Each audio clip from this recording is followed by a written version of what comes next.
Thank you very much. And I want to thank everyone again for joining us this afternoon to continue our discussion about school construction and the state of our schools and school repair in the state of Maryland. This work group has been tasked with making several decisions before session about the schools that we want to build in the future in the state of Maryland, including a number of fairly sensitive areas. The one area that we have talked about has been, and it's an ongoing discussion today, has been the, if you will, ranking of schools in priority order of need in terms of their construction or renovation needs. To do this, an outside firm was contracted with to do an inventory of the schools. We have heard from that contractor, we've heard from the IAC, and we've heard from our staff. And today, we're going to hear from the LEAs, the local school districts who have been working with the contractor about their experience of how the survey and how the assessments were done of each of their schools or their schools collectively. One of the reasons we invited the LEAs today, if you missed our last meeting, there has been issues that have been pointed out by our DLS staff about the data that has been produced from this report. And there was a need, we thought, to possibly hear from the LEAs about their involvement, because the statute that actually called for this assessment of our school buildings, all of the school buildings in the state of Maryland, was very precise in its direction to the IAC to include our local LEAs as a part of this process. I'm going to turn it over now to Michelle Lambert, who is the staff, lead staff on Appropriations Committee, to walk through a short presentation of the legislation and where we are, and then we'll hear from our LEAs today. So, Michelle. Thanks, Madam Chair. Dana, can you share? Thank you. Michelle Lambert from DLS for the record.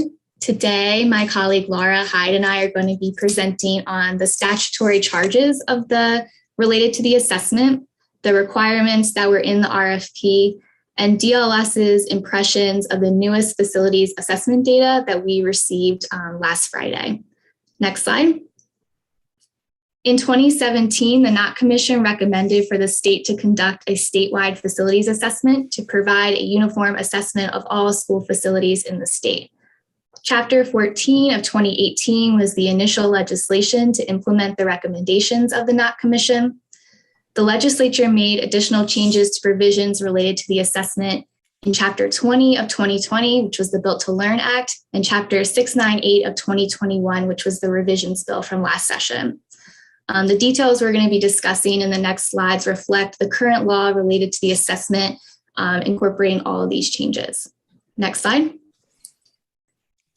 The statute requires the assessment to include two components, the Educational Facilities Sufficiency Standards and the FCI. The statute defines the sufficiency standards as a uniform set of criteria for evaluating the physical attributes of educational suitability of public school facilities. The statute requires the standards to include building condition related to life, safety, and health, building systems, building capacity and utilization, academic space, and physical education outdoor recreation space. These standards were required to be used in the assessment of public school facilities. The IAC has published these sufficiency standards on their website, which were adopted by the IAC in 2018, and they were included in your meeting materials. The sufficiency standards do meet the requirements of the statute, although they have not been published in regulation. The statute requires the minimum standards to be included in the sufficiency standards, which are used in the assessment. There's something for the work group to consider is whether to add certain new requirements into the sufficiency standards for future assessments of school facilities. Next slide. For the second component of the assessment, the statute also requires the FCI, which is the Facilities Condition Index. The statute defines the FCI as the calculation to determine the relative physical condition of public school facilities by dividing the total repair cost of a facility by the total replacement cost of the facility. The RFP for the assessment uses FCI as a component. The IAC has posted additional FAQs on their website, which were also included in your meeting materials, which clarify changes to the FCI calculation. But both calculations were consistent with what was required in statute. The FCI definition has not been adopted in regulation by the IAC, however. Next slide. So the IAC was required to use both of these components, the sufficiency standards and the FCI, to complete the initial statewide facilities assessment. The statute was also clear about LEA input and participation, which was very important to the NOC Commission. The statute required the IAC to coordinate with LEAs to identify data elements to be used in the assessment, and the statute required LEAs to cooperate with the IAC to update the facilities assessment and contribute data to the assessment. It was very clear that it was supposed to be a collaborative process. The statute made clear that the final assessment was also just an initial assessment. The IAC is required to develop standards and procedures to comprehensively update the assessment so that the data is not older than 4 years. Understandably, the IAC has not adopted these standards and guidelines or in regulations because the work of this work group is going to inform that process. Next slide. In following the intent of the NOC Commission, this work group was supposed to meet after the initial facilities assessment was completed to make decisions about funding and next steps. The IAC was required to share the data results with the work group, and the work group was to consider, one, how the relative condition of public school facilities within the sufficiency standards and the FCI should be prioritized, considering local priorities and in consultation with local jurisdictions. And two, if determined appropriate by the work group, the use of the assessment results in funding decisions. An important consideration for this work group to think through is that the IAC is authorized to use the assessment as early as FY23, even though the priority fund, which we'll talk about in a second, doesn't start until FY25. The statute requires the IAC to adopt regulations if they're going to use this data in any capacity, and the regulations have to be based on the recommendations of this work group. The work group could recommend, based on discussions today, that to push back the date for the assessment data to be used, or the work group could clearly define the intent on any use of assessment data in the future. Next slide. Like I said, the Build to Learn Act added a new piece to the assessment by creating the Priority Fund, which is funded at $40 million beginning in FY25. The purpose of the fund was to provide state funds to address facility needs of the highest priority in the state as identified by the statewide facilities assessment, with the highest priority given to schools with a severe facility issue that has required the school to be closed in a current or previous school year. There was a concern during the process that because the facilities assessment was delayed, that it would not be completed in time. So the priority fund has an alternative purpose if the facilities assessment is not completed. And that purpose was to provide state funds to address the severity of issues in school buildings. Because the initial assessment has been completed, the first purpose would be what the fund is used for. But something for this work group to consider is whether the initial statewide facilities assessment is at a quality that the work group is comfortable with so that the IAC could start using this data beginning in FY25. The work group can make a recommendation about how that is used. And if so, if they're using the assessment data for the priority fund, what does that look like in FY25? For example, would funding be based on components of the MDCI or the overall result of schools in the MDCI data? Next slide. The last component of the assessment in statute was the Integrated Master Facility Asset Library, which hasn't been talked about a lot.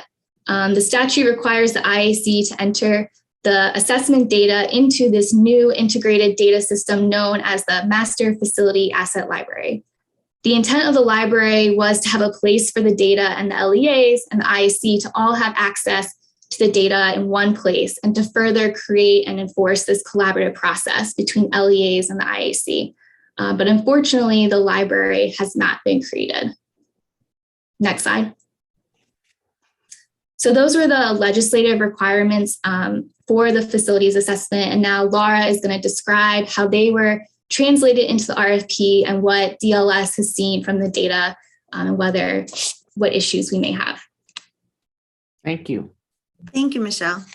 So in the request for proposals that was finalized in January 2020, and it included documentation, data sets, and a timeline for completing the assessment and submitting deliverables.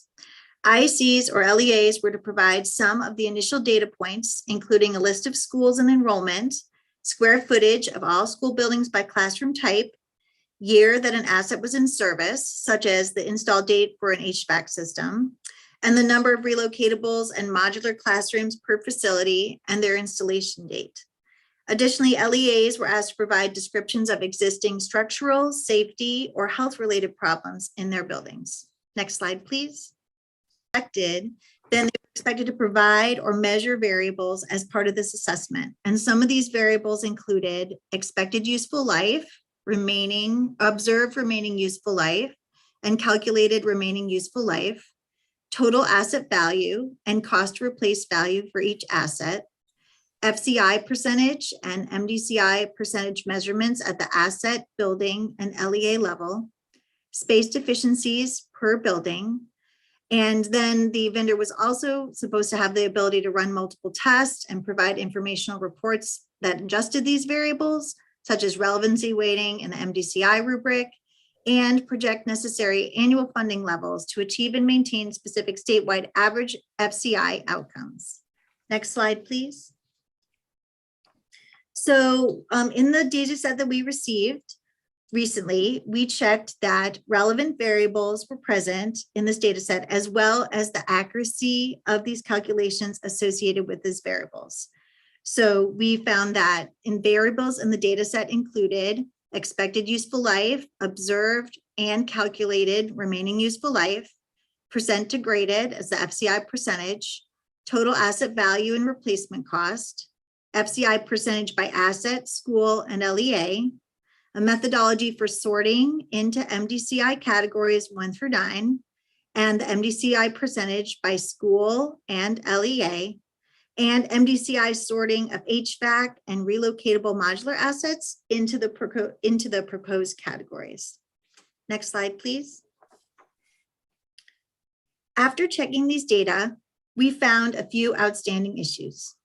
First, the expected useful life for some asset measurements were not the same as in the provided list. For example, the EUL in the list for ceilings gypsum board was 30 years, but the EUL in these data was 50 years. Second, although schools we checked had an accurate rolled up FCI percentage at the school level, we could not replicate the FCI percentage at the LEA level for all LEAs. We also did not receive data that allowed us to roll up the building system FCI calculations. Third, because we did not have a clear understanding of how the unweighted MDCI percentage was calculated and the assignment of assets to the MDCI categories, we could not replicate those calculations. Fourth, the proposed methodology for assigned relocatables and modulars with 100% FCI and an RUL of 0 was initially assigned into category 2 as a space deficiency. However, IAC explained that depending on a school's enrollment, relocatables and modulars with 100% FCI were actually calculated as a part of the school's FCI or were added to the MDCI calculation as general classroom space deficiency. And although we could not confirm this calculation without enrollment numbers in these data as presented, this categorization results in an increased unweighted MDCI score by more than if those assets had remained part of the normal FCI calculation. Fifth, except for 31 schools assigned 100% FCI because they do not have air conditioning, the data set did not contain variables that captured missing or non-functional assets. Missing asset measurements, such as, say, an exit corridor, were primarily absent because they were not measured in this assessment. Non-functional assets, such as yes, no for HVAC or non-functional lighting, are not present in these data. Additionally, enrollment and space deficiency data were not incorporated into this data set, but IAC has said that it will make those available in subsequent data sets. Next slide, please. In addition to reviewing these data, we also reviewed differences from the submitted data set to the RFP. In that review, we found that 67 of the approximately 240 sufficiency standards provided in the RFP were measured in this assessment. Examples of missing standards related only to school safety include humidity, which could be a proxy for mold, temperature, carbon dioxide, which could be a proxy for air quality and adequate ventilation, lead paint and asbestos, safe passage for students such as exit corridors and bus unloading and unloading areas, kitchen sanitary equipment such as hand washing stations. The RFP also required submission of descriptions of existing structural, safety, or health-related issues, which we have not yet received. This ends my part of the presentation, and now Michelle will speak to you about next steps.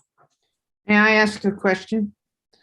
This last page here, the standards missing related to school safety. Are you saying that the one area that you identified that was missing a lot of, a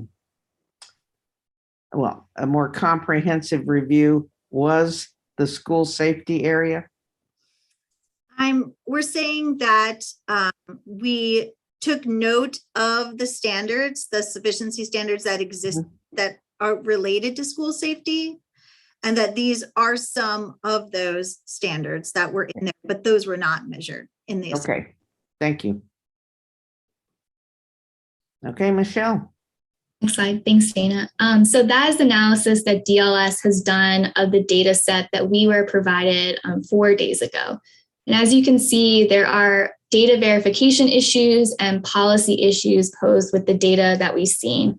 Laura and I are here to answer any questions about the statutory requirements or the preliminary analysis of our data, but we also wanted to prime your thinking on next steps for the discussion that the chair has put for the end of the agenda today. So moving forward, DLS will continue to work with the IAC to verify provisions of the data set. But at this point, the data that we've seen is not in a place to manipulate into categories and decide on their prioritization, except in the abstract. But there are things that this work group can think through next step policy-wise. Although the priority fund doesn't start till FY25, the IAC could, under the statute beginning FY23, use the assessment data. So the work group may want to delay the assessment, and based on the date, if you select to do that, that would require the work group to make additional recommendations, like related to the facility library or how the assessment would be used in funding decisions, what the IAC would have the authority to use any of the data for in that capacity. Additionally, if the work group decides to delay the use of the assessment, the work group should also consider whether the data collected for the assessment meets the legislative intent.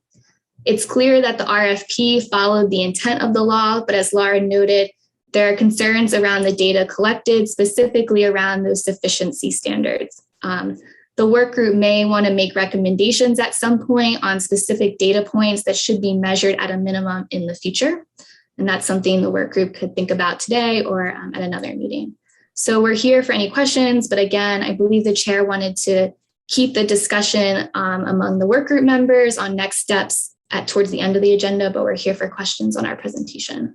Correct. Thank you very much. And thank you both for this presentation. And for the work group and the public, those of you who are attending, this new data set was received 4 days ago, and it is DLS's recommendation to us that there is still more work as outlined just now that needs to be done before it is ready for use. Now, we're going to now turn, as I had mentioned, to hearing from our LEAs. And I want to call them up in this order. Let's start with John Willems, who's representing the state LEAs, and ask him to do a presentation to us about their impression, his findings, and how he worked with the consultants and the IAC. John? Thank you, Madam Chair, members of the work group, Madam Treasurer, Mr. Chairman, and other members of the work group. Really appreciate this opportunity. First to say thank you on behalf of the 24 local school systems for Maryland's historical, consistent effort to not lose sight of school facilities as we embark on major operating funding initiatives, transformative funding initiatives dating back to the Bridge to Excellence, followed by the COP Commission, to today with the Blueprint for Maryland's Future, coupled with the Built to Learn Act. And just prior to the Blueprint was the 21st Century School Facilities Act, an opportunity for school systems to come to Annapolis and seek many meaningful improvements to the school construction process. Fast forward to the current effort to complete the statewide facility assessment, and MABE has been a forum, provided a forum for the 24 local school system, school facility managers, school construction directors, as a forum to share their experiences with some of these new processes, whether it be the Built to Learn Act, the transformation of the IAC from the committee to commission, and some changing governance rules in that regard, and certainly the leadership and the growth of staff and developments at the within the public school construction program. All of that relates to a number of very pointed concerns that have arisen in recent months with regard to the assessments conducted by Bureau Veritas, BV. Those concerns are outlined in my written testimony.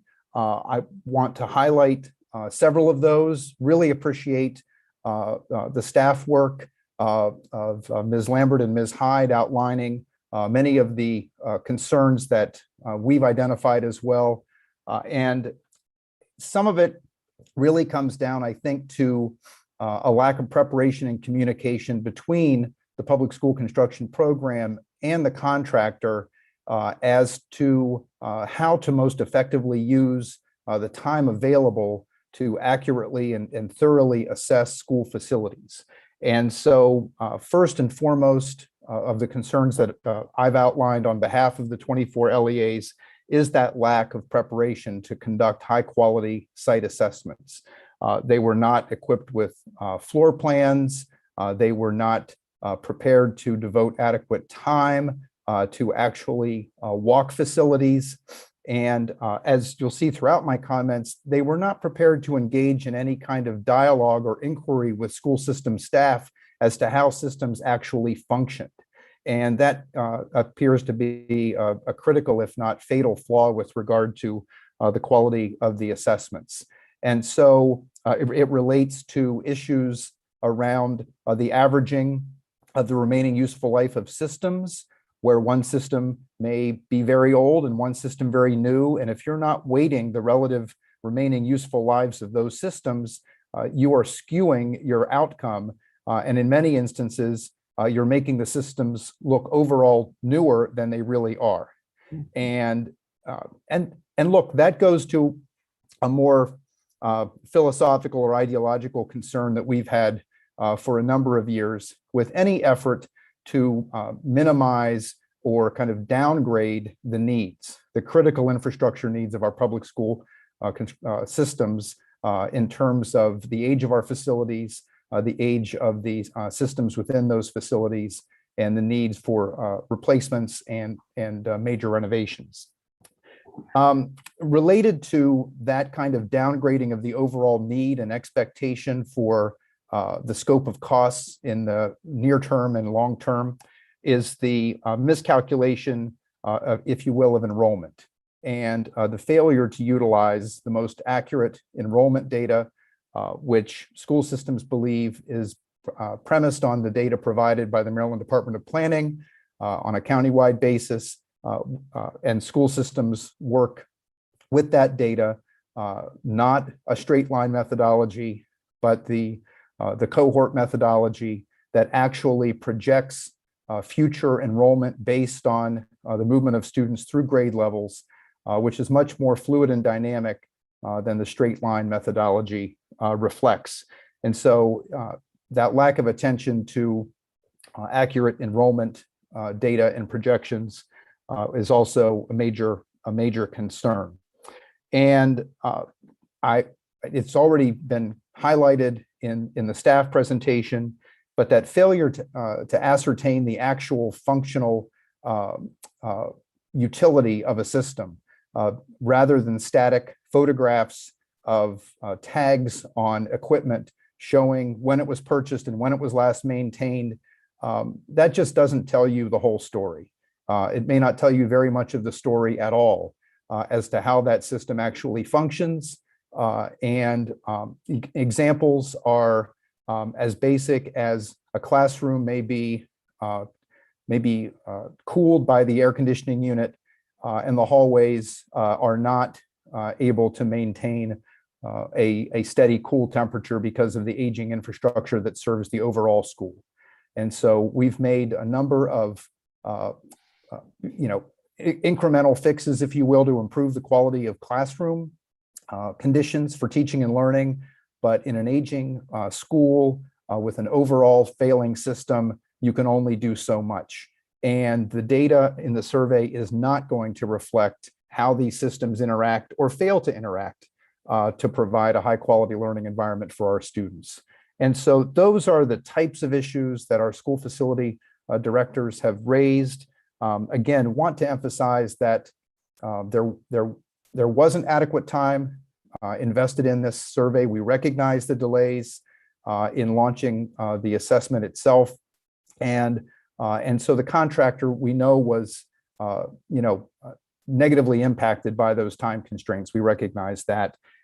And we also recognize that the IAC and the school construction program has a lot of heavy lifting to do with regard to launching the new Built to Learn program. It's overall excellent management of the CIP process. And so this survey was a significant add-on to other duties as assigned. So we recognize that. But if it's not done right, it should not provide the data that feeds into a funding system or a funding prioritization system. And again, my testimony goes so far as to refer to the assessment as fatally flawed in that regard, in terms of its utility as it currently exists for those funding and prioritization purposes. So thank you very much again for this opportunity. Thank you very much. Let's wait, and at the end, I'll give folks an opportunity to maybe ask our local IACs any specific questions you may have.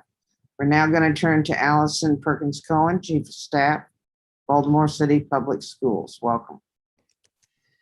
Thank you, Delegate McIntosh, and good afternoon, members of the committee. I'm really appreciative to be here and for this opportunity to see you all and speak to these issues. On behalf of Dr. Santelises and our school board, I want to thank you for this opportunity and to talk about both the experience that of going through the facilities assessment, as well as kind of some of the things that we've identified as some of the challenges. Before I get into the details, I just want to first say how much we appreciate your commitment to this work and the staff work and analysis, as John mentioned at the beginning here, we really appreciate all that work. The importance of a statewide ranking system cannot be overstated. That said, we must recognize that such a system only works to the degree to which it effectively delineates between the conditions of buildings. We wholeheartedly support the need for a ranking and just, express concern that in the current iteration, the system is unable to properly delineate between facilities. So during the process, city schools dedicated a lot of time to reviewing and providing feedback on each facility assessment.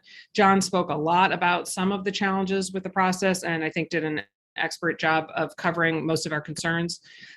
Just a couple concerns is the lack of kind of the supporting information that would have helped us understand how the assessors derived important measures like the remaining useful life or those averages that John talked about, the estimated year in service. We just didn't have the backup information to understand how those were calculated, and that made it difficult to give meaningful feedback. Given that, in terms of my comments today, we can only make assumptions about what data points didn't appear to align with on-the-ground observations and experiences. And so following are some of the concerns based on that information. But again, it was a little bit hard to know for certain what was causing the problem. But one serious concern is the inconsistencies that we saw with the remaining useful life. So for example, for one example from city schools, we actually worked with Bureau Veritas in the past. In 2017, they did a comprehensive review of our facilities and gave FCIs to all of our schools. At that time, in 2017, they reported a remaining useful life for the Coldstream building, one of the buildings listed in the IAC's report, of 0. 4 years later, under this review of that same roof, that the RUL is now given a rating of 3 years left. We're just unclear how a roof was evaluated by the same organization and gave what is effectively 7 more years of life to that roof. I mean, at best, that roof should be rated as -4, given it was rated as a 0 4 years ago. However, even that would be a generous rating, given that the Coldstream roof is 30 years old, and so it's already 10 years beyond its useful life. It appears from looking at the ratings that the current methodology establishes the lowest RUL in a system as 0, and that method of scoring contributes to the inability of the work group to delineate between systems, because many of our systems are already beyond their useful life. So not being able to identify the degree to which they're past their useful life, I think, is partly what's making that delineation difficult. Unfortunately, after many years of underfunding, we at city schools have become really expert at patching and repairing systems that are past their useful life. So under the current scoring methodology, that skill that we've developed out of necessity is resulting in outdated systems being rated as being within working order. And so a system like the roof at Coldstream that's beyond the point when it just simply needs to be replaced, no matter the efficacy of our maintenance efforts, the rating of that system should reflect that reality. Another concern is the way the system components were rolled up that John mentioned. So that averaging that he talked about, and agree what he said with the how you need to weight the relative value of these various investments. Another thing is that in our case, that some of the assessments don't account for the age of systems or components that are so old that they're no longer in the records, so that they're not being averaged into those numbers. And then in addition, the FCI doesn't rate systems, as Ms. Hyde mentioned in her opening remarks, systems that don't exist. So the absence of air conditioning is not reflected in that FCI. So a relevant example from city schools that of the problems caused by some of those shortcomings is Baltimore City College. So the 3 components listed in the state assessment have estimated dates of service of 2011, 2013, and 2015. Averaging these recent investments gives the impression that the age of the HVAC system at City College is 8 years old. This drastically underestimates the age of the system because it only accounts for those recent replacement of component parts. At city schools, unfortunately, we rarely have the funds necessary to conduct complete replacements of systems like our HVAC systems. So instead, what we do is we do replacement of system components to keep those outdated systems running. And so we do little pieces of it here and there. And that's what some of those investments were more recently. In the case of city, while we have recently done some of those component replacements to the heating system, The piping for that system, one of the critical components to that system, is original to when the school was built in 1928. So that means that the vast majority of the piping that brings heating through the building is 93 years old.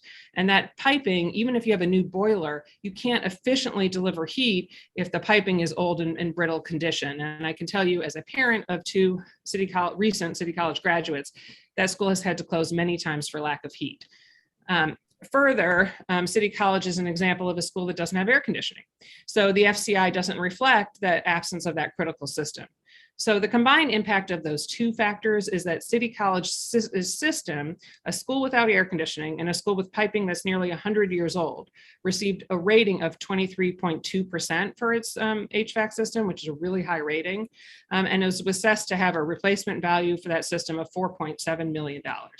In fact, what City College requires is a completely new HVAC system, and a school of that size, that would cost about $22 million. So another area of concern is the FCI scores were given to all existing systems, regardless of whether they reflect permanent or temporary solutions. So again, on air conditioning, recently we had to make decisions about how to get 76 buildings in our portfolio air conditioned. We, out of necessity, chose to use vertical package units, which are individual units that provide heating and cooling in classrooms. But those are not equivalent to an HVAC system. They are much cheaper. They're relatively energy efficient. They were the best we could do.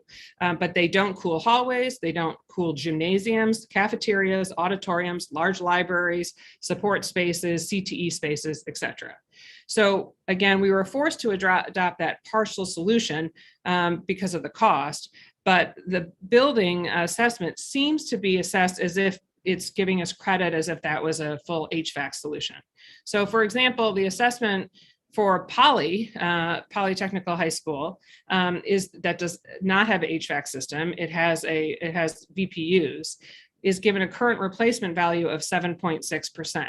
So we're assuming that has to do with something with the value of the much cheaper value of the VPUs.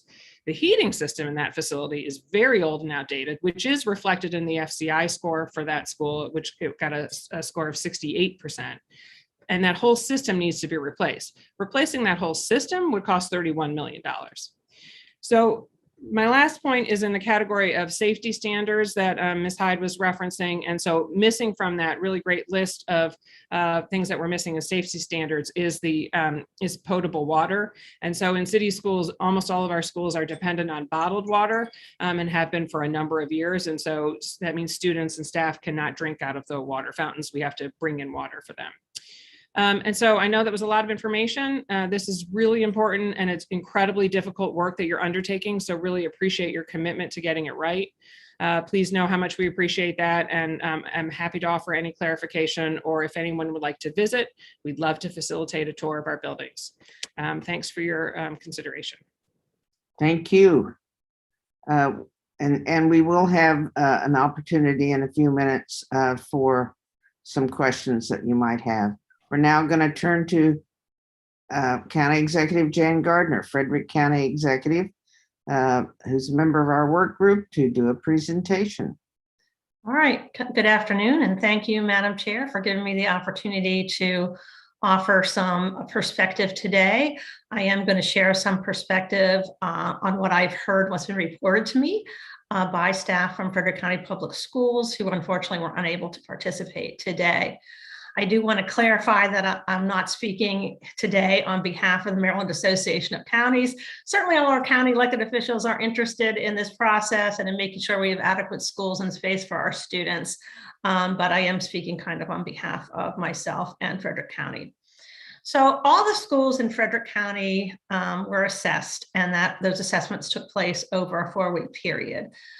Prior to the beginning of the assessments, the school system facilities team provided maintenance data from its computerized maintenance management system and other pertinent school specific facility information to the IAC.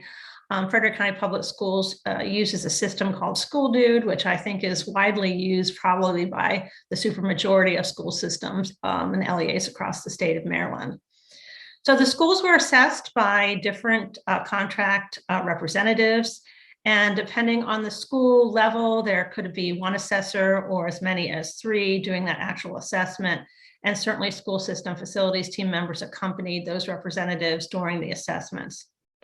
Now, each assessor seemed to approach and perform the assessments a little bit differently, and it appears that there was not necessarily a consistent approach to each school assessment or visit.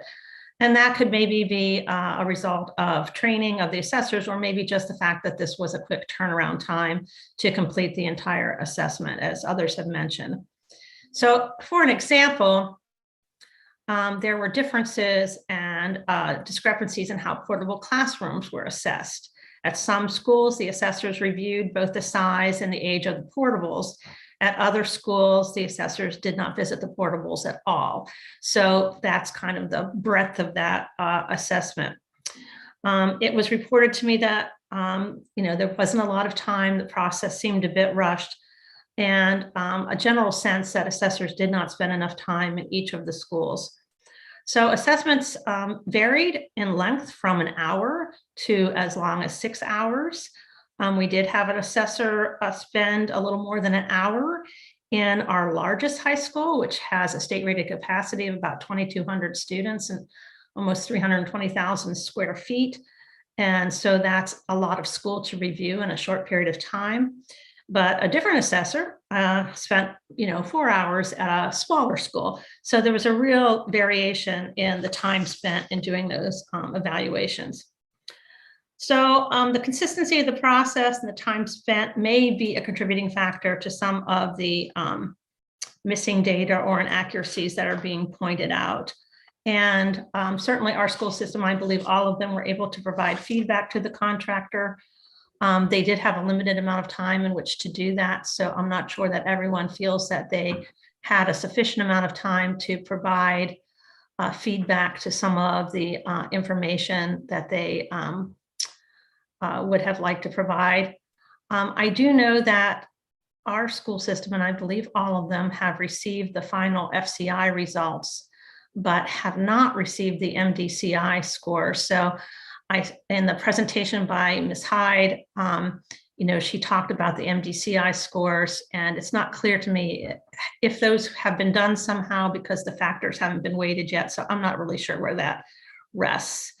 I will also add a comment that's consistent with what you've heard from MABE and from Baltimore City, that there seems some consistency in evaluating the useful life of some systems. I know we have a school that we believe is very deficient. We're actually going to tear it down and replace it. And one of the components of one of the systems had been, repaired or upgraded recently, and that seemed to give a longer useful life to that whole system than what we would seem to think would be expected. So I'm certainly not personally an expert on how to assess the components of a school from this standpoint, but I did want to share some of this feedback today with you based on what I've heard, and I think it is fairly consistent with what you've heard from others. And that's all I have to add today. Thank you, Madam Chair. Oops, get off mute. Thank you. And I'm sorry, I tried to take the mute off. We're now going to turn to Perry Willis, also a member of our work group. Thank you, Madam Chair, members of the work group, IAC staff, and guests. My name is Perry Willis. I'm the Executive Director for Support Services for Cecil County Public Schools. I supervise capital construction in the county, and I've been in this position for 18 years. Had the pleasure of networking with many talented facility planners across the state for the past 26 years, as I was also the manager of construction services in the county prior to this position that I hold now. I'm a registered architect, and I've managed over $750 million worth of construction throughout my tenure here in Cecil County. Over the past year, the Maryland Association of Boards of Education have been organizing and facilitating statewide meetings for those individuals who supervise school construction across the state of Maryland. These meetings have created a forum where ideas, questions, and concerns are shared constructively among the group related to planning, building materials, contracts, and construction. These individuals are very talented and take their jobs very seriously because they are gatekeepers of taxpayer dollars when it comes to the planning and construction of school facilities. Their jobs are to be policy and procedure people who follow the rules. They are extremely detail-oriented, and their overriding mission is to ensure that buildings support students and staff in the daily delivery of instruction. Over the last few years, I've listened to my colleagues discuss needed clarification and specific information from state staff regarding the many details of school construction and this assessment. The IEC staff, the Maryland Department of Planning, the Public School Construction Program have been the clearinghouse for most of the answers that LEAs need to plan, request, and complete the very complex projects that require large amounts of funding. My testimony today is to provide feedback to the work group on the recently completed facilities assessment and to share some of the concerns discussed at the monthly facility planners meetings. Let me start with some issues that were not concerns or objections. I did not hear any facility planners say that the statewide assessment wasn't needed. I didn't hear any opposition to an objective assessment of their facilities to compare their own data as it relates to the operations or lifespan or total cost of ownership of a facility. While there was no universal excitement, I believe they did and do accept the idea and need of such an assessment. I believe that the foremost concern among facilities directors was the timetable for the assessment and the level of detail intended versus what was collected. Remember, these are detail-oriented individuals who know their buildings like they know their own homes. So I believe that they were anxious to see and compare notes from other professionals. There were over 1,400 buildings to be surveyed in roughly 4 months, 80 to 90 days of walk, observe, record, measure, and assess all of those buildings across the state. This is approximately 18 buildings a day. Some of those buildings exceed 250,000 square feet. This was sure to be a difficult task to review 16 different systems within sometimes a large area of each building. The data gathered also needed to be recorded into a massive database for reporting and organized in a way that would develop a new FCI, Facility Condition Index, for each building, but also each of 16 different systems within those buildings. Here are some of the specific concerns that I heard. Depending on who assessed the building, there were different areas of focus for each assessor. While some people measured rooms with laser devices, others counted ceiling tiles as a simple example. Some buildings were assessed without the LAA present due to the aggressive schedule and lack of staff to accompany the assessors. This led to assumptions that were not consistent with local conditions.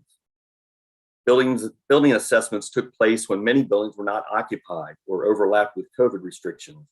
This was appropriate for some systems. However, to get a full picture of the operating building, it was felt that the building should have been fully occupied. Many pictures were taken of the equipment and tags and used to verify age and model numbers of equipment to estimate life cycle. I would not consider this the most accurate evaluation. Instead, assessors should have been looking at maintenance records or researching the operational system efficiency for each building. Items such as temperature and humidity were assumed to be captured in each space, but no data was received. In some cases, systems were not even running due to building closures, etc. When the data was released to the LEA, it took many hours to go through each system and compare the assessment with the LEA's data. Some systems reported it took weeks of staff time to do this verification. Staff with the IAC were very accommodating at making corrections, but it was incredibly time consuming and in addition to their own routine responsibilities. Some LEAs stated the FCI scores were not consistent with their current capital improvement plans and therefore needed ongoing conversations with the IAC staff to help justify a change. In conclusion, facility planners are eager to have the most accurate data. The data helps support CIP requests for systemic projects as well as major renovations and replacement projects. If the data is corrected and kept current, FCI scores will be the norm for justifying a project that is high priority.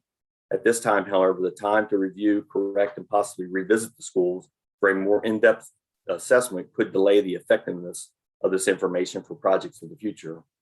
As facility planners know, the planning process needs to be accurate as possible so that the project can proceed without major changes during construction. Review of this assessment data needs the necessary time to be reviewed and validated by the LEAs.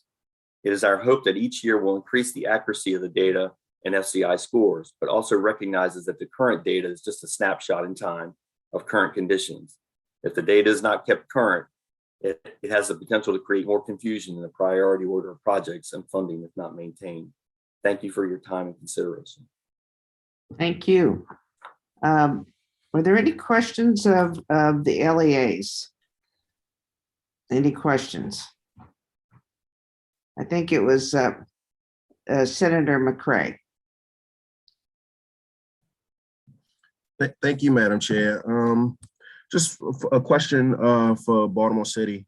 In reference to the health and safety, the things that were listed in reference to DLS, and then the one that you mentioned for potable water, I think that they're all serious issues, but are there any other issues that you believe, like one or two more, that rise to that same occasion, such as humidity, the mold, the things of that nature, just the health and safety of our welfare of our young people? But also, if you could dig into it, could you scratch that? What's some of the ramifications or just the impact and the work that we're doing around this health and safety?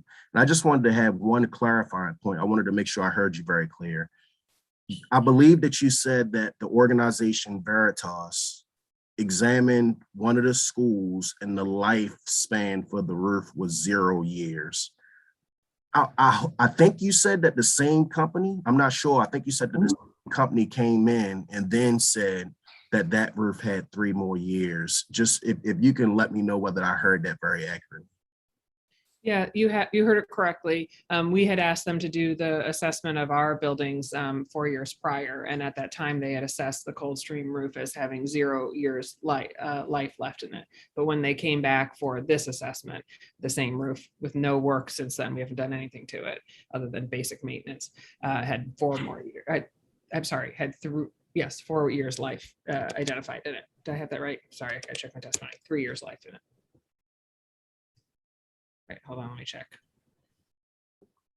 So the roof kind of grew life, huh? It grew life, yes. So With age grew life. yes. And so, yeah, it was 3. Yes, then it was given a rating of 3 years. 4 years later, it was given a rating of 3 years left. And it's and currently it's 10 years past the lifespan of the original roof. So that was. Do you want me to go to your other question, Senator? Yes, please. Thank you. Okay, so for you asked about mold. So yeah, mold is a serious issue for city schools as well. That gets a lot to the component part piece that we talked about, because we don't do wholesale replacements of HVACs almost ever. We really can almost rarely afford that. We do a chiller, sometimes we do a boiler, we might do the pipes, at some point we might do the insulation. That kind of what I call a Frankenstein approach to our systems. All of our systems are kind of Frankensteinish in that they're just patched together from different pieces at different times. That really exacerbates issues like mold, because the pipes may not have the insulation, the newer insulation that they need to support the newer chiller that we put in. So they might be old pipes with old insulation. And so then those pipes are more likely to leak. They're more likely to get into ceiling tiles, and they're more likely to have mold issues. So that's, those are the kinds of problems that you have when you have to do piecemeal kind of repairs to buildings. On the water issue that you mentioned, the potable water issue has been a challenge for a long time. It's not one that we usually raise to the list of our problems, because frankly, on our list of problems, we have a manageable solution for that has worked for us. So on our list of challenges, it's not our biggest challenge, because we bring in bottled water. We found a way to make it work. It's clean, like it's worked for us. But if you're doing a fair comparison of buildings across the state, then the fact that children in our schools cannot drink the water out of the faucets is something that should be compared, because I think it's fairly unusual. Thank you, and thank you, Madam Chair. Thank you. And I have a little technical problem here. I can no longer see the gallery or the screen. So if anyone has their hand up, Michelle, could you help me out if there's anyone else that has a question? Yeah, I think Molly Jost has a question. Yes, I do. This is Molly Jost from Baltimore County Board of Education. Thank you. So my question is, I heard about the water situation.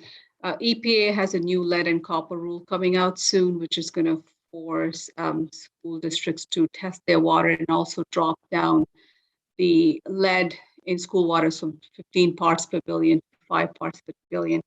How are we going to make sure that all of our schools are prepared for to address that? Because that is going to be some sort of infrastructure cost that's going to be tagged along. And I do believe that our kids should have safe drinking water in all of our schools. And my second question is, are we looking at capital improvement plans or prioritizations of school buildings in terms of capital infrastructure funding, like a multi-year plan.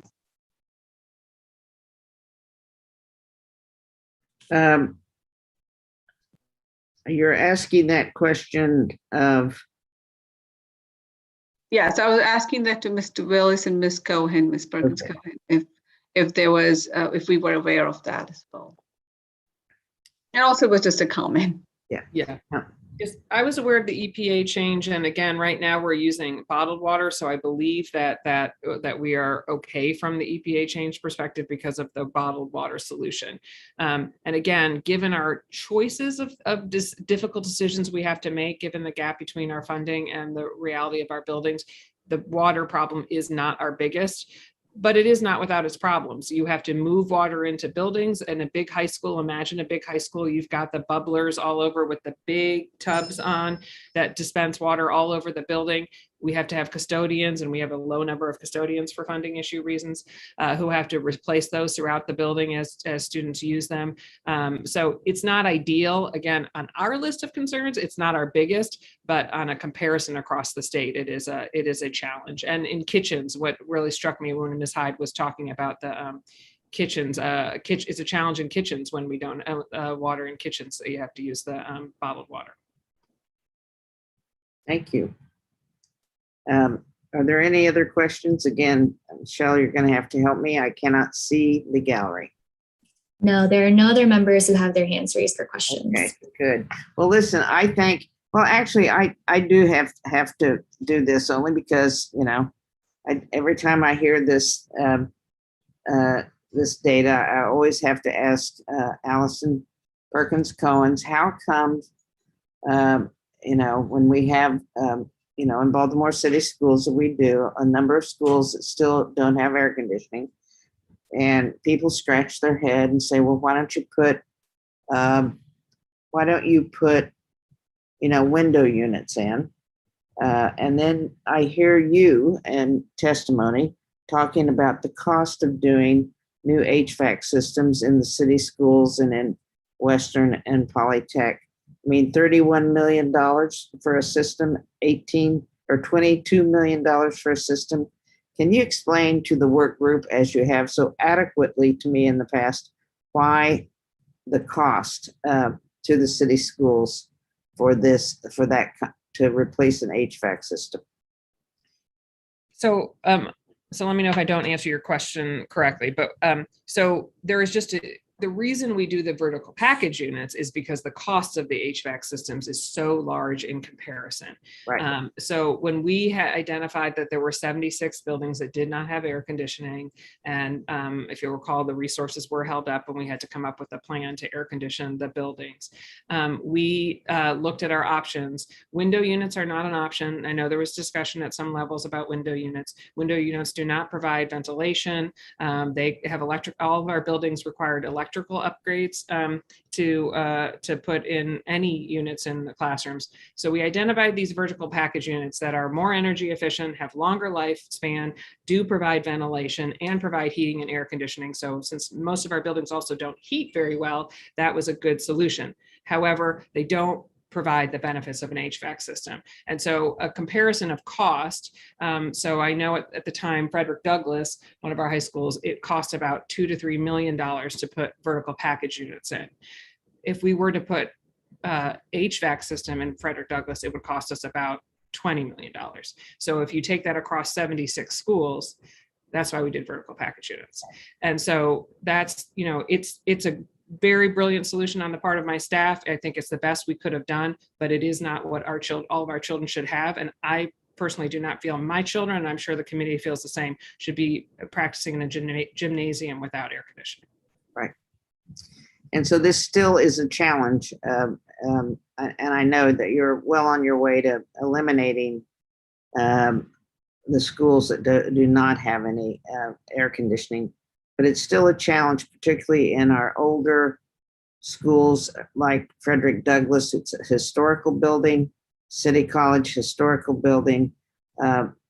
These systems cost as much as building an elementary school someplace else. Am I correct? That's correct. Yeah, so it's a problem.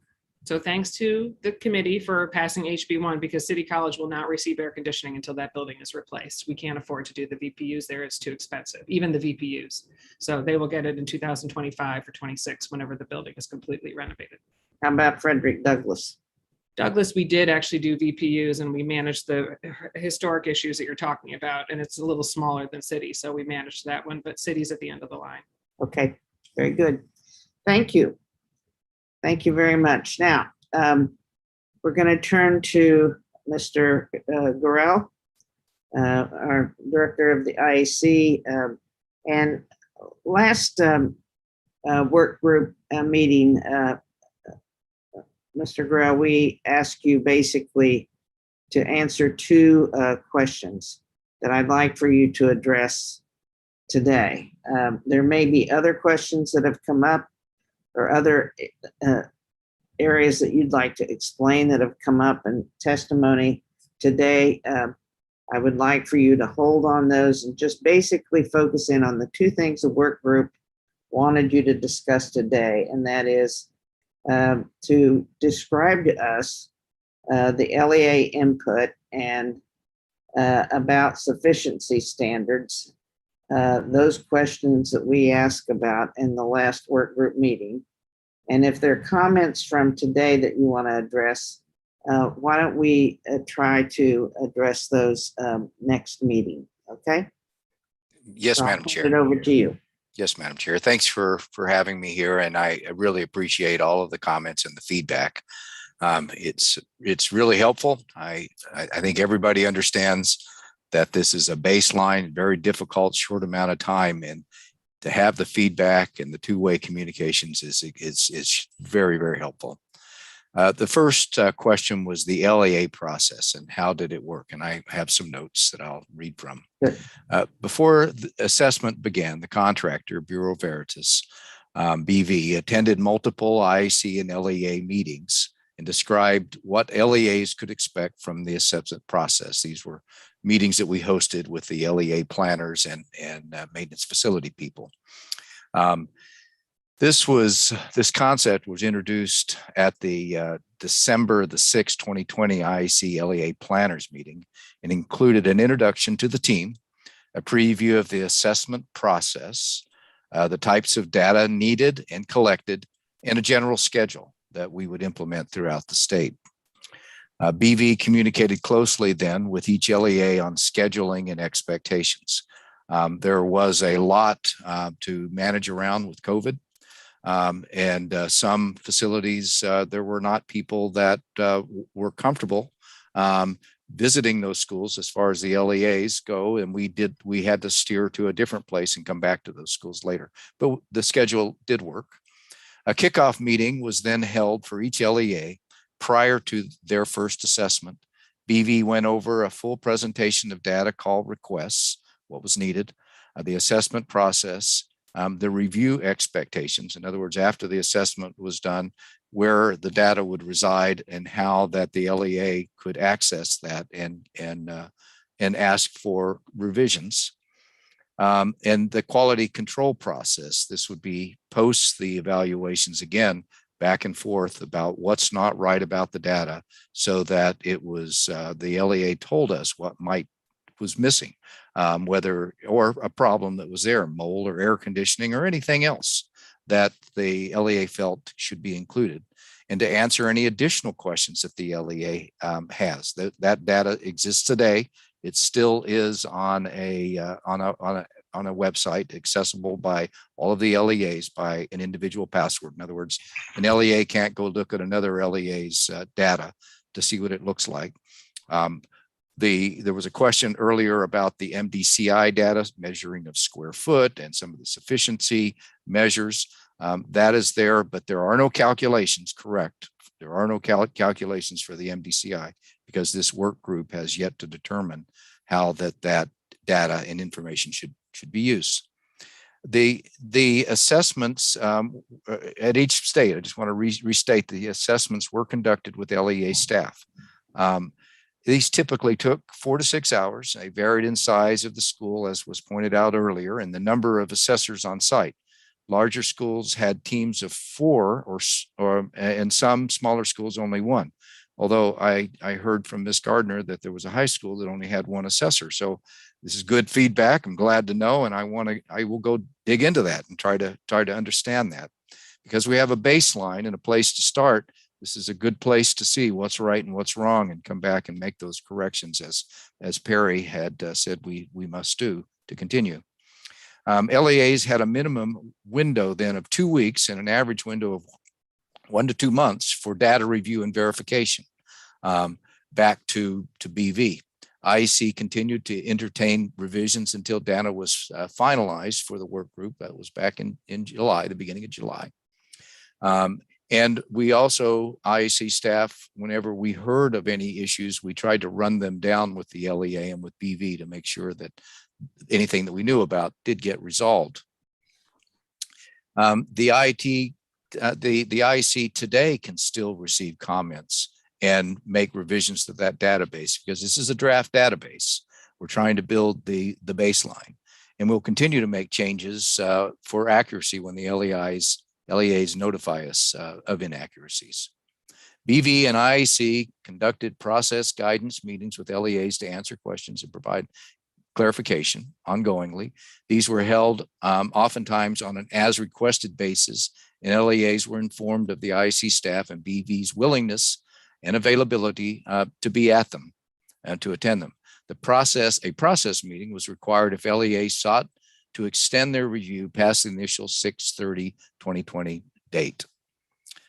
Final review meetings were held in late July with the point of contact for each LEA to confirm that all issues were resolved before finalizing data. And that summarizes the LEA process and how we thought that it was working. How are lead, mold, temperature, and air conditioning measured? Lead is not specifically measured as captured in the data set. However, Chapter 386 of 2017 requires that all public and non-public schools test for the presence of lead in drinking water outlets. The Maryland Department of Environment has established procedures for conducting these tests and immediate remediation and provision of bottled water where issues occur.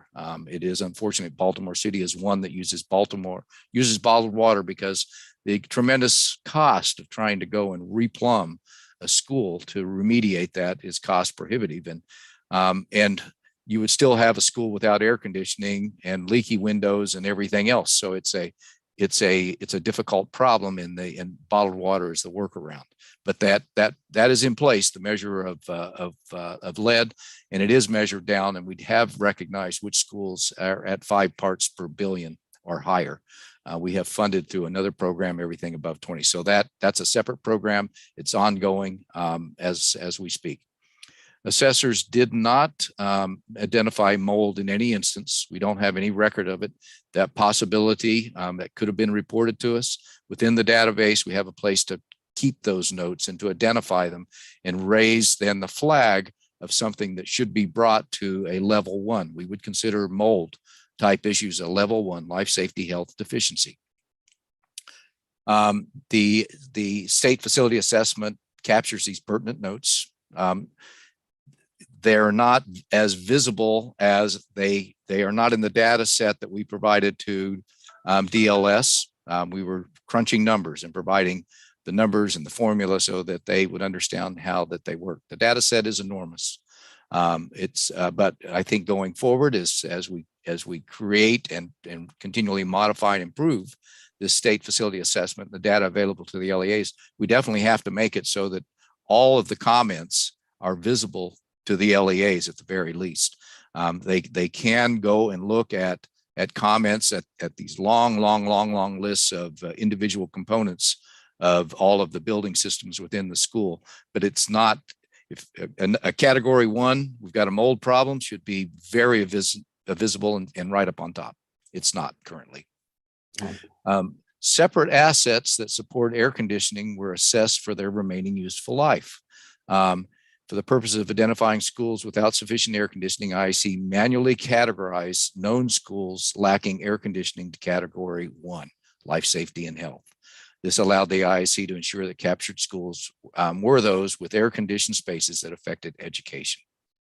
We captured the condition of various system components in the remaining useful life and expected that LEAs would provide more specific information where air conditioning did not work or was insufficient.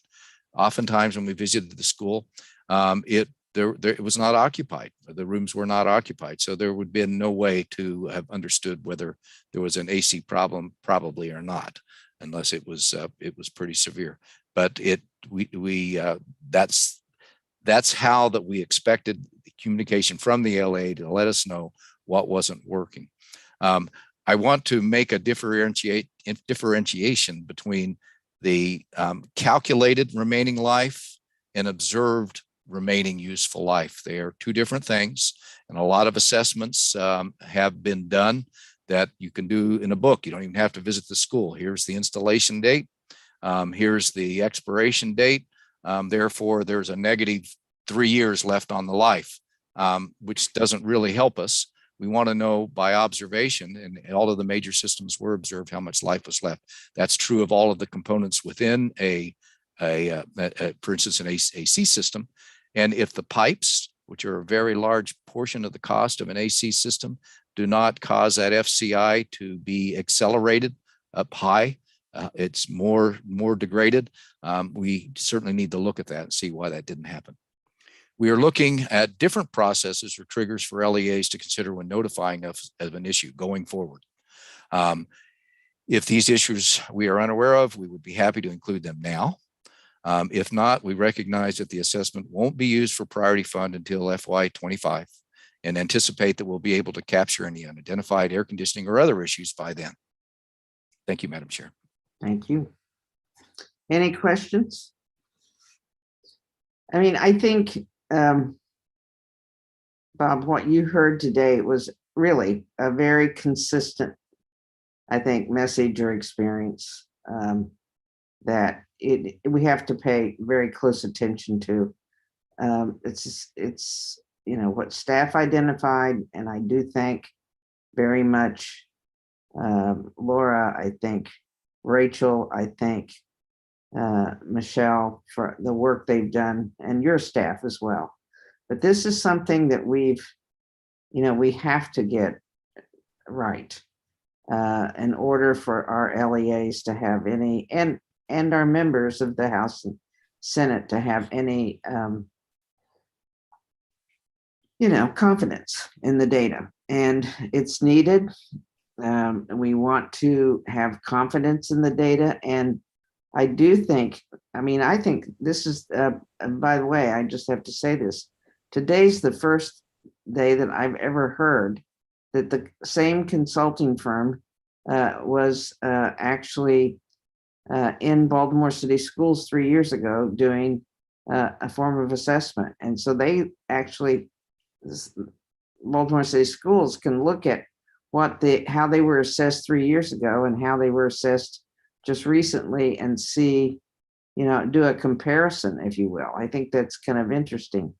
But anyway, I think you hear us. I think you've heard us, and it's across the board, whether it's in, Frederick or Cecil or Baltimore City or any other county. It's the same concerns. Yes, Delegate Corman. Thank you, Madam Chair. I guess for Mr. Gorell, did I hear you suggest at the end of your comments just now, sort of following what I think was one of the DLS suggestions, which is to sort of link our timelines between use of the assessment and the priority fund? Was that what you were saying at the end there? Yes, I was making note that the priority fund would not use any of this data until FY25, and that as it's currently written, and that we need to begin on the second go round. If we look at the baseline, make corrections, and again, we'll take comments or corrections today, but then we'll start this, we'll have a baseline, we'll improve it, and we'll continue to improve it over the next years until whatever time the legislature choose to use the data. Thank you. Thank you, Madam Chair. Okay. Well, should we, yes, Treasurer Kopp. Unmute yourself. there. I doubt that I'll be here for the end of the story. I have to say, this sounds very familiar, Mr. Gorels. This whole episode sounds like we've been through it several times. And I would really do have that amount of time that you and Delegate Corman alluded to. I mean, can't we, Rodney King, can't we just all work together? I mean, and not say, well, we talked to your staff, so blah, blah, blah, blah. I mean, really, it gets to be a little bit of a show, I think. That's my parting view. Thank you, Madam Chairman. Madam Chair, Yes, Ed Casemeyer. yes. Well, I'm new to this group in terms of the selection criteria for the consultant, but as the treasurer just said, it's obvious, it's questionable whether we should continue on unless we all commit that we have confidence in this process, which appears questionable to me as someone new.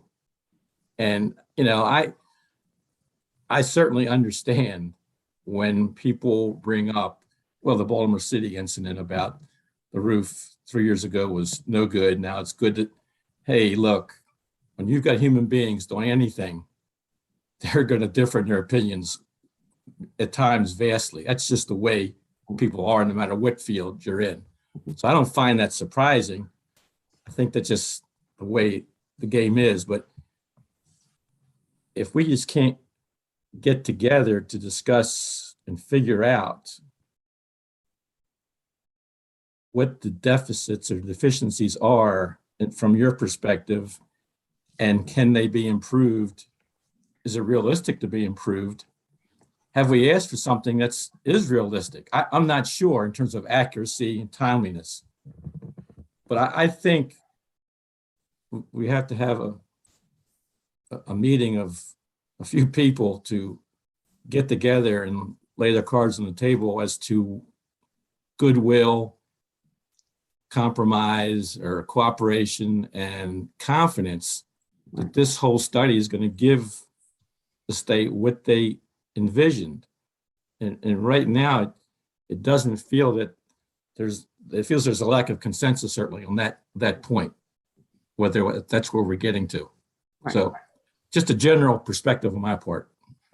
Here's first of all, here's my suggestion. I think Mr. Gorel mentioned this in his remarks, that he sees now that we should not use this data at this point to do the overall ranking. And we're not quite there yet. We're not quite comfortable with the interaction between the LEAs and the contractor. We probably, now that the contractor has gone through this, exercise once, and we have, and they've interacted with us, they probably now could go back, and as they're supposed to, by the way, beginning next year, to, the first 25% of the schools and take a better look, fresher look, work more closely with the LEAs on sharing information, and see if we can't get to a point where there is more trust. But one thing for sure is we know that the raw data that's been sent to the staff that still has some areas where we feel has to be improved. So I'm going to make a motion that we, as a work group, make the recommendation that this assessment not be utilized until FY25. The current law would allow it to begin being utilized in FY23. I think we ought to, at minimum, adopt that and give us time to try to not throw the baby out with the bathwater, but try to find a way to get the contractor and the LEAs and the IAC and all of us very much on the same page. So I will make that motion. I'll second that motion. Okay. Second. All those in favor signify by saying aye. Aye. Aye. Any opposed? Okay. And that, Mr. Gorell, is exactly what you were pointing towards, what the staff DLS has recommended. And I think I feel very comfortable with that. Now, what this does is clear the table of this interaction about the ranking for a moment, and this work group can get to all of the other areas that we need to make decisions on, I believe, before session begins. And so what I'd like to do, Michelle, what do we have coming up the next meeting in terms of decisions that we probably ought to be making, or presentations that the work group ought to hear? So we're going to hear from the IAC about the incentive related to total cost of ownership. And I believe we're going to come back with some cost share decision points for the work group to make. The work group has additional charges relating to the revolving loan fund and the gross area baselines. And even though the work group's made this decision today about not using the assessment data until FY25, there are some other things just to tighten up about the use of that assessment that DLS will bring back for the work group to think through at the next meeting. Okay, so why don't we try to plan the next meeting to begin to work our way through the other decisions that we need to make, and hopefully we'll have 2, maybe 3 more meetings, and that will conclude our work for this year. Any other comments? Yes. Thank you, Madam Chair. I did offer at our last meeting to do some work on the revolving loan fund, and so I will communicate to you and Michelle. We have gathered some and done some research. A good piece of news is the IAC has a lot of great data that's publicly available on their website, so we were able to do that research. And we'll try to bring something back to you either the next meeting or the week or the meeting after that. That would be great. Thank you for that, by the way. Thank you. And Treasurer Kopp, you're going to be around for the next meeting, so don't try to get off the hook too fast. You know, we might even keep you. I don't know. No. Madam Chairman, I'm happy to do what I can. Let me also say, just for the record, I recognize that several people expressed some reservation some time ago of whether this could move as quickly as we had initially hoped. So this is not coming out of the blue. Well, I think it's a wise decision. Yeah, and I think also as noted before, and not to keep going back around the same information over and over again. I mean, the fact that when the procurement process was held up for, what was it, 1 or 2 years, Bob? 2. 2. I mean, that is the pressure that we are feeling right now. It has nothing to do with, I don't believe the contractor, the IAC. I think it has to do with the fact that, we started this 2 years late. Well, thank you very much, and I will see you in a couple of weeks. Oh, yes. Ed, did you want to say something? No, I was saying goodbye. You're just waving goodbye? Okay. Yeah, Thank you.